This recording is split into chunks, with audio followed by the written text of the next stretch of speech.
ఏ పరిస్థితుల్లో చదువుకుంటున్నాను, ఇవన్నీ మనసులో పెట్టుకొని ఎప్పటికప్పుడు సిలబస్ని చదువుకుంటా పోతే మనకి ఇసుక రేణు అంత అయిపోతుంది. మనకుండే సబ్జెక్టులు కొండంత ఉంటాయి.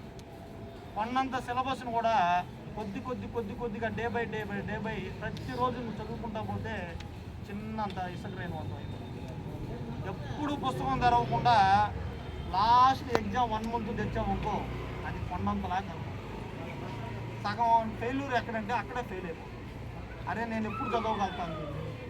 తెలివైన విద్యార్థి, లక్ష్యం ఉన్న విద్యార్థి, భక్తి, బాధ్యత, భయం అన్ని విద్యార్థి సక్రమైన అంటే ఒక విద్యార్థికి ఉండాల్సిన లక్షణాలు ఉండి మెరుగైన స్థితిలో పోవాలంటే ఒకటే, ఏ రోజు ఏ క్లాసు చెప్పారు, మనం ఎంత నేర్చుకున్నాం అనేది ఎవరైతే ప్రశ్నించుకుంటారో వాళ్ళందరూ సక్సెస్.